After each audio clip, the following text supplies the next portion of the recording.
किताब मुकद्दस में से होशिया के 9वें बाब की तिलावत। ऐ इसराइल, दूसरी कौमों की तरह खुश व शादमानी न कर, क्योंकि तूने अपने खुदा से बेवफाई की है। तूने हर एक के लिहान में उजरत तलाश की है कि लिहान और मै के हौज उनकी परवरिश के लिए काफी न होंगे, और नई मै कफायत न करेगी।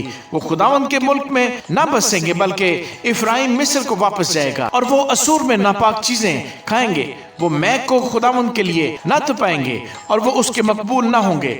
उनकी कुर्बानियां उनके लिए नोहागरों की रोटी की मानंद होगी। उनको खाने वाले नापाक होंगे, क्योंकि उनकी रोटियां उन्हीं की भूख के लिए होंगी, और खुदावंद के घर में दाखिल न होंगी। मजमा मुकद्दस के रोज और खुदावंद की ईद के रोज क्या करोगे? क्योंकि वो तबाही के खौफ से चले गए, लेकिन मिस्र उनको समेटेगा, मोफ उनको दफन करेगा।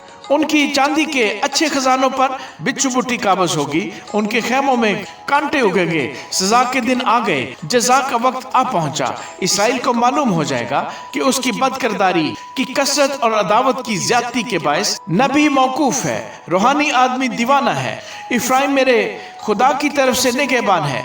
नबी अपनी तमाम राहों में चिड़ी मार का जाल है। वो अपने खुदा के घर में अदावत है। उन्होंने अपने आप को नहायत खराब किया, जैसा जिबे के अयाम में हुआ था। वो उनकी बदकिरदारी को याद करेगा और उनके गुनाहों की सजा देगा। मैंने इसराइल को बेअबानी अंगूरों की मानद पाया।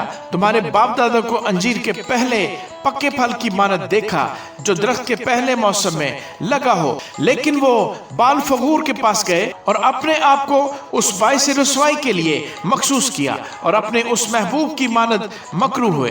अहले इफ्राइम की शौकत परिंदा की मानद उड़ जाएगी। विलादत और हमला का वजूद उनमें ना होगा, और करारे हमल मौकूफ हो जाएगा। अगरचे वो अपने बच्चों को पालें, तो भी मैं उनको छीन लूंगा, ताकि कोई आदमी बाकी न रहे। क्योंकि जब मैं भी उनसे दूर हो जाऊं, तो उनकी हालत काबिल अफसोस होगी। इफ्राइम को मैं देखता हूं कि वो सौर की तरफ नफीस जगह में लगाया गया, लेकिन इफ्राइम अपने बच्चों को कातल के सामने ले जाएगा। ऐ खुदावंद उनको दे, तो उनको क्या देगा? उनको इसकाते हमल और खुश्क पस्तान दे। उनकी सारी शरारत जलजाल में है। हाँ, वहां मैंने उनसे नफरत की। उनको बदअमाली के सबब से मैं उनको अपने घर से निकाल दूंगा, और फिर उनसे मोहब्बत न रखूंगा। उनके सब उम्रा बागी हैं। बनी इफ्राइम तबाह हो गए, उनकी जड़ सूख गई। उनके यहाँ औलाद ना होगी, और अगर औलाद हो भी तो मैं उनके प्यारे बच्चों को हलाक करूंगा। मेरा खुदा उनको रद्द करेगा, क्योंकि वो उसके शिनवा न हुए,